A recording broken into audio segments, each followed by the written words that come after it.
Et voilà, place à présent à notre interview. Nous avons rejoint par téléphone notre sportif, commentateur sportif, Mohamed Rachad. Bonjour. Bonjour madame. Comment Alors, ça va?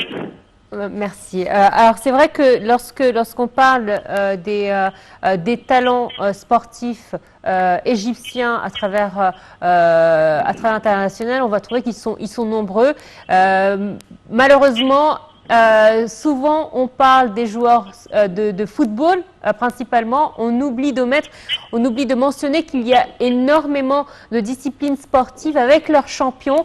On parle du squash, on parle du tennis, on parle du handball, on parle du volley, on parle de différentes disciplines. Et c'est vrai qu'on ne mentionne ces noms que lorsqu'il y a les Jeux Olympiques, où là, vraiment, on a des noms qui brillent. Mais mis à part cela, non. C'est dû à quoi? Est-ce que c'est parce que le football est un sport populaire et qu'en Égypte, les gens sont habitués à ce sport, ou c'est parce qu'on ne parle pas assez des d'autres disciplines? Vous savez que c'est une histoire. On parle que de football et on jette la lumière que sur le football. Mais si vous regardez par exemple réellement, on va voir que le meilleur joueur du jeu collectif, c'est le handball. Et vraiment, ils sont allés plus loin. Coupe du Monde, ils sont quatrième deux fois. C'est Et vrai. les jeunes, ils ont pris même le Coupe du Monde. Et dans le squash, on est qualifié, on est numéro un. On est les meilleurs au monde. On est les meilleurs au monde. Oui, vous savez, dans plusieurs. Et en tennis, on a une star qui est Maya Sherif, qui est allée en Roland Garros, c'est la première égyptienne. C'est vrai. Mais le problème, c'est que vous savez, on regarde que le football.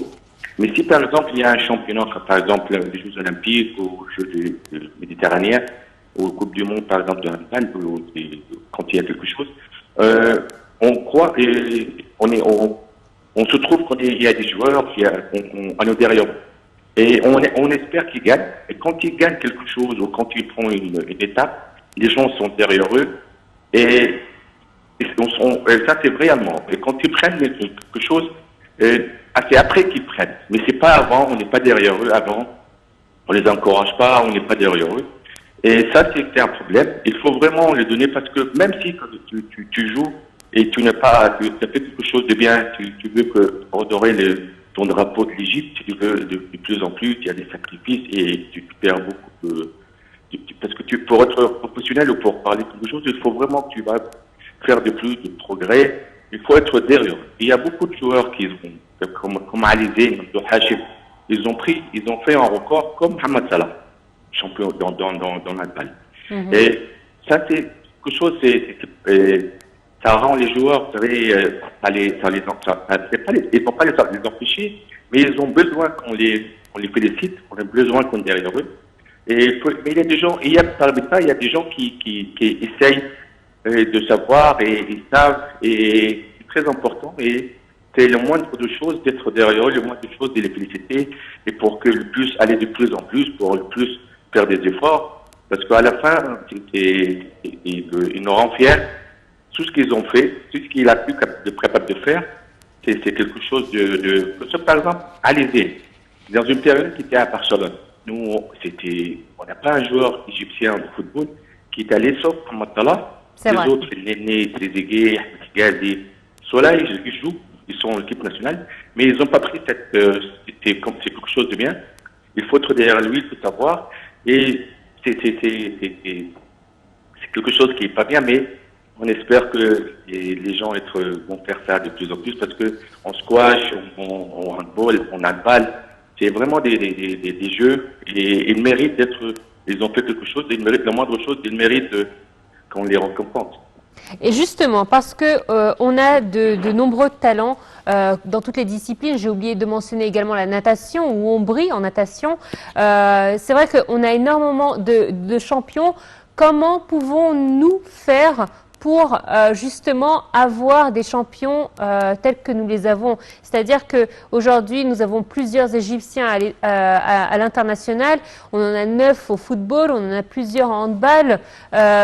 Et c'est vrai que, par exemple, Mohamed Salah, il a travaillé sur lui-même pour pouvoir avoir la carrière qu'il a aujourd'hui.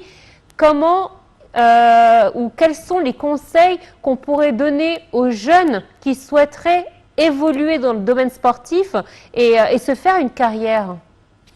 Vous savez, c'est très bien qu'il y a Mohamed Salah. Parce que Mohamed Salah, si vous regardez dans son carrière de football, au début, il était en Égypte. On a dit qu'il était pas long. Il est allé, on l'a pas pris en Zamalek. Et dans sa carrière, comment il a vu, comment il a. Le plus important, c'est quand on regarde le dernier, pas on regarde le dernier match du champion. Quand il loupe, par exemple, un trophée ou quand il prend quelque chose ou quand il faut savoir comment il a pu et donner une image, une vraie image, que pour faire ça, il faut vraiment sacrifier, vraiment, c'est trop dur. C'est pas, il y a des étapes, il y a des barrières à franchir. Mohamed Salah, il a donné l'exemple au football. Il y a des gens qui marchent dans ce lit, disent que, et ça a fait beaucoup par exemple, Maya Sharif, il a vu, il est très heureuse que Mohamed Salah lui a parlé, et il a donné ça donne un exemple dans tous les jeux. Et je crois que la natation, dans le handball, dans tout, quand on regarde, heureusement que dans le handball, il y a des joueurs qui sont professionnels et qui ont dit, comme Amdou Hachim et Ali Zayn, ils ont fait le même que Strasbourg. Il y a un premier Égyptien qui a pris c'était Amdou Hachim en 2018. C'était avec le champion d'Europe avec Montpellier. Ali Zayn, il l'a fait avec Barcelone. Et Mohamed Salah, il l'a fait avec Liverpool, c'est-à-dire les trois Égyptiens. Deux handball, ça restera le handball le meilleur jeu collectif. Ça dans le jeu. Dans Bayer Sharif, il reste dans le tennis. Ça, un exemple. Ça fait des paliers à franchir. Vous savez, dans la natation aussi, quand, par exemple, dans le squash, il y a vraiment on est le meilleur au monde. Et malgré un joueur qui est parti, mais ça restera le positif que nous on travaille. Et ça, c'est quand tu participes à un jeu ou quand tu le pratiques, tu sais qu'il y a c'est très dur à le participer. Et de savoir, moi je participe à ce jeu par rapport à mes talents. Et il faut être réel sur ces talents. Il faut les entraîneurs qui il faut voir ça, il faut là où il veut aller. Et quand il travaille de plus en plus, quand il est jeune, tu veux et tu mérites d'être là où tu es. Et c'est quelque chose de très bien. Et ça, à la fin, pour l'Égypte, pour redonner le blason, pour aider l'Égypte à aller dans le meilleur d'Afrique, le meilleur arabe et le meilleur au monde, ça restera, on espère, une image très, très, très, très forte et positive, Inch'Allah. Justement, c'est vrai que ce n'est pas la première fois qu'on a des joueurs égyptiens qui évoluent à l'international. Nous en avons eu énormément. Le dernier d'une génération, c'était Mido, qui faisait partie d'une génération précédente. Et c'est vrai que peut-être que cette nouvelle génération de Ali Zayn, Mohamed Salah et les autres ont cette particulier d'avoir compris que pour être un bon sportif, peut-être, il fallait avoir un mode de vie de sportif. Il ne fallait pas uniquement savoir jouer, mais il fallait aussi préserver ses compétences, les améliorer et évoluer avec ce sport. Vous savez, avant tout, je vais donner mes condoléances à Mido, parce que le père de sa femme, il est décédé. Et Mido, ça, il restera quelque chose de très bien dans le football égyptien, parce que c'était le premier Égyptien. Exactement. C'est lui qui a ouvert la porte pour se voir que dans le milieu européen, il était à Gent, il est allé en Ajax, Davigo, Marseille, Rome, Tottenham, Lisbonne, Wigan, West Ham, Brentford. Il a fait une carrière et il a donné un exemple. Et ça, c'était pour montrer que les autres, on peut le faire. Et ça a aidé les autres. Pour être dans le milieu sportif professionnel, une mode de vie, il faut être dehors du terrain. Si vous regardez le bon exemple, Mohamed Salah, comment il est, et ça te montre le physique, le physique de son corps, comment il mange, le mode de vie, comme il ne peut pas manger n'importe quoi, il ne faut pas dormir. Toi, c'est une image, c'est une route. Si tu marches dans cette route, il y a des forts sacrifices à faire. Et là où il n'est pas tout le temps près de sa famille, de famille en Égypte, c'est avec sa femme et ses filles. Et ça, pour être tout le temps, il faut travailler plus que les autres. Et pour être dans là où il faut travailler. Si les autres travaillent, ils s'entraînent 3 fois ou 2 fois par jour, lui, il faut qu'il s'entraîne plus en plus pour être là où il est. Je crois que tous les joueurs ils sont conscients de ça. Mais si tu travailles plus en plus, ça te vient sur toi et c'est des conditions que toi tu s'entraînes. Donc quand tu viens dans un match, tu t'es déjà entraîné, tu te pas la première fois. Ça c'est un bon exemple. Si tu veux travailler, il y a des exemples à faire, il y a des travaux à faire. Et à la fin, le résultat, ça arrive parce que toi, tu as travaillé, tu as perdu beaucoup de temps, tu n'es pas l'endroit.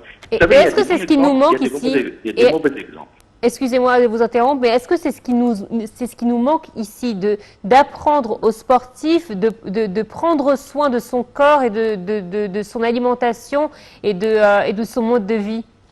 C'est très important aussi. Vous savez, la réalité, avant tout, quand tu regardes un gamin, parce que, vous savez, dans le domaine de foot, tout le monde veut être comme Mohamed Salah. Oui, c'est bien, c'est un exemple.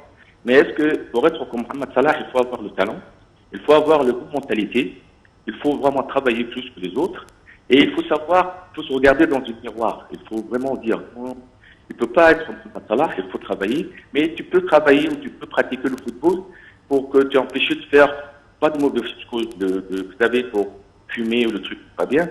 Ça, c'est très important. S'il y a un talent, il faut qu'il travaille plus, il faut lui demander de travailler plus, il faut sa mentalité, que ça doit être un bosseur. Il faut vraiment travailler de plus en plus. Et ça, c'est pour toutes les disciplines sportives. Au dehors du terrain et dans le terrain. Si par exemple, tu demandes quand le sport, tu demandes il y a une règle à marcher. Si lui, il est déjà avant, il sait comment respecter ses règles dehors du terrain, il va respecter les règles dans le terrain, il va respecter soi-même pour ne pas faire n'importe, pour ne pas dépenser, pour ne pas dormir tard. Ça va rendre sur son corps et ça va et ça, c'est un gâchis pour son corps, c'est un gâchis pour sa carrière, c'est un gâchis pour le sport. Ça, il faut être conscient, il faut regarder, il faut être mentalement, il faut travailler. Pourquoi tu travailles ça et pourquoi ça se fait et le meilleur à faire, c'est des exemples. Comment tu travailles, comment par exemple dans les interviews, comment tu parles. Et il faut pas dire quelque chose qui va te faire un problème. Il faut vraiment être malin. S'il y a un problème, tu essaies de le résoudre. Il faut pas. Ça c'est très important parce que ça t'arrive. Tu es dans le match, tu peux pas faire quelque chose, tu peux pas faire quelque chose qui te vient dans la tête. C'est une discipline. Il faut que tu respectes toi-même, tu respectes tes coéquipiers, les adversaires, les entraîneurs, les autres, les arbitres, les supporters. Les supporters, ils sont avec toi ou ils sont contre toi, tu peux pas aller par exemple, faire des choses qui pas bien. Si ils sont, par exemple, Mohamed Salah, c'est un bon exemple. 2 ans de recul, les supporters de Chelsea, ils ont fait une chanson sur lui. Et qu'est-ce qu'il a fait? Il les a pas, par exemple, donné quelque chose, mais il a marqué des buts. Avec ça, après, ils vont voir que ils sont de plus en plus. Et le match, c'est une vie, les critiques, en travaillant et en faire de plus en plus, tu peux les arrêter, ou ils sont avec toi, ou ils vont diminuer. C'est ça qu'il faut être très intelligent. Ça, c'est une mode de vie. Oui. Et excusez-moi, qu'est-ce qui fait que la cohésion n'est pas aussi bonne lorsque nos internationaux viennent jouer en national? Vous savez, le problème, c'est que les entraîneurs, on espère que l'image que l'entraîneur qui le trouve là, il va travailler, il va faire quelque chose de bien. Et les coéquipiers que tu les choisis, il faut qu'ils sont tous sur le même hauteur. Il faut vraiment respecter avant tout l'entraîneur. Il faut respecter les choix des joueurs pour porter le maillot de l'Égypte. C'est vraiment, il faut que ce soit qu'il mérite d'être. Il y a des joueurs qui jouent en Égypte dans le locaux, mais quand tu joues par exemple dehors, c'est pas le même. Et il faut vraiment l'entraîneur avant tout, ça c'est le travail de tout le monde, le travail et ensuite les professionnels, les pros, par exemple dans des matchs, il faut que ce soit plus que ça. Moi je vous dis vraiment dans les pénaltys, j'avais espéré que tout ce qui tire les pénaltys, j'ai cru que ça c'est une traite sur les joueurs, mais les joueurs qui jouent en pro, ceux qui sont là, c'est ceux qui aident les équipes. C'est eux qui se tirent, c'est eux qui sont avec eux. Et tu les vois pousser les gens, prendre les joueurs, prendre tout le monde et aller plus loin. Ça, c'est... Et je ne sais pas qu'est-ce qui s'est arrivé pendant les pénaux, parce que ça, c'était très important. Quand, par exemple, tu as fait tout, C'était égalisé avec le Sénégal jusqu'au penalty. Il y avait 5 pénaltys à tirer. Il y avait Gabal, le gardien. Ça veut dire que vraiment, ça fait tout. C'était 50%, 50%. Et là, c'est les joueurs qui tirent. C'est le meilleur qui tire, c'est Zizou par exemple. Mais on attendait que peut-être il y avait Matalah, il y avait Nendi, il y avait. Ça, on demande ça. Si on demande les entraîneurs, c'est des devoirs, c'est quelque chose à faire. Les autres, ils sont là. Mais s'ils tirent, ceux qui ratent, vous savez, ceux qui ont raté les pénaux, si vous voulez, c'était des joueurs qui ont joué ici en Égypte. Je sais on parle, mais dans les pénaltys, c'est un stress. Mais pour tirer ça, ça prend des années. Ça prend par exemple la mentalité du joueur, comment tirer. Parce que quand il tire un pénalty, celui qui tire, il voit vraiment le but quand il est très très très petit. Le gardien, il n'est pas très loin. Ça, c'est Messi qui t'entraîne. Oui. La stress. Très bien, Mohamed Rachad, merci à vous d'avoir été des nôtres ce matin pour nous parler donc de nos champions qui brillent à l'international, de nos champions sportifs qui brillent à l'international dans les différentes disciplines. C'était donc notre sujet principal de ce matin. Et c'est ainsi donc que prend fin cette édition. Merci de votre fidélité. Excellente suite de programme sur l'Inter International. À très bientôt.